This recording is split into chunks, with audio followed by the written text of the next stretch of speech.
pa naman si Kuya. Sana nagsabi siya ate na may sakit siya para nakakuha tayo ng ibang driver. Eh, Beko, ako na lang kaya magdala niyan para makita ko pa yung mga UN Papas. Gusto ko yun. Mariko, pwede ba tayong mag-usap? Sige na.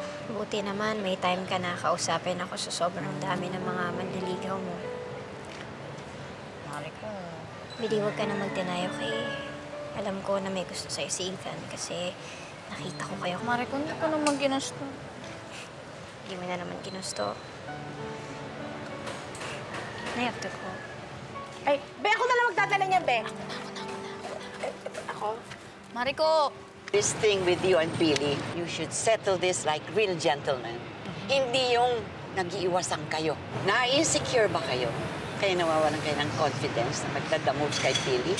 Kaya nung mag-confess itong si Ethan, taob kayong lahat, ha? No, Lola. I'm very confident. Ako din po. Ako rin po.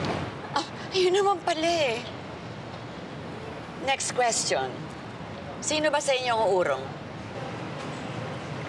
So, wala palang may gusto na mag-giveaway dito. So, how do we settle this problem?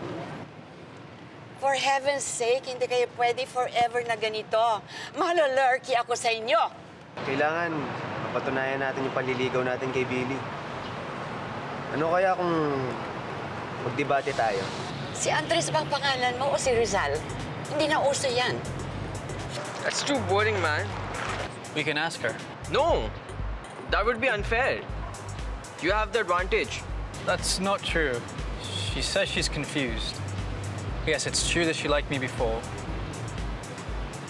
But now, we're on even ground. I'm telling you. Manligaw tayo lahat sa kanya. Then let her choose. No need for fights. Ethan has a point. Si Billy ang may last say sa lahat ng ito. Siya ang dapat ninyong tanungin. Mariko, wait lang. Tulungan na kita. Sige na, Billy. Kaya ko na. Ako na. Magbibihis lang ako, samahan na kita. Sige na, mabigatin. Hindi na. Sige, hindi na ako papalit. Ako na lang. Ako na lang. Sige na, ako na. Sige na, Billy, ako na kasi. Ako na. Ay!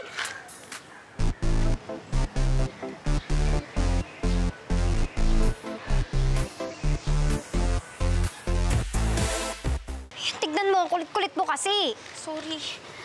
Hindi nagustuhan nila sa'yo yung pagiging makulit mo. Kulit din naman ako, pero bakit hindi ako yung gusto nila?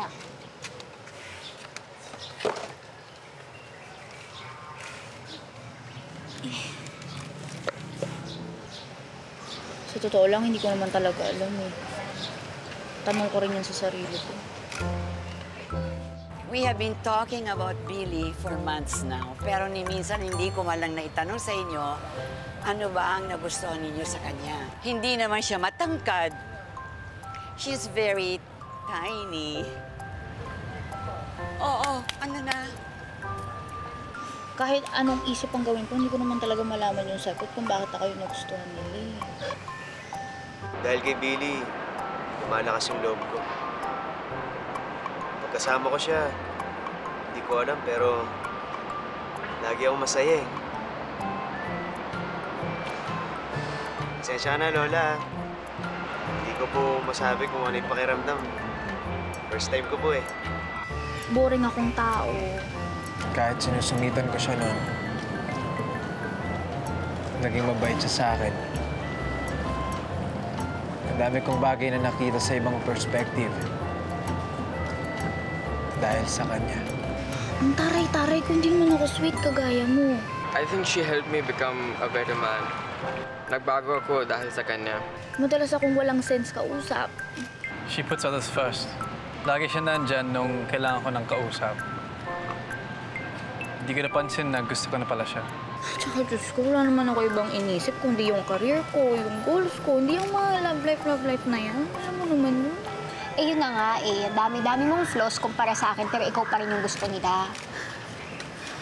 Mariko, kung kaya ko naman makipagpalit ng sitwasyon sa'yo ngayon, ginawa ko na. Hello, ang hirap-hirap na kaya na nangyayari sa akin ngayon. Isipin mo, ang hirap ng feel na kaibigan ko sila, tapos biglang ang awkward. Gusto kong kiligin, pero hindi ko magawa. Isipin mo, 4 silang may gusto sa akin.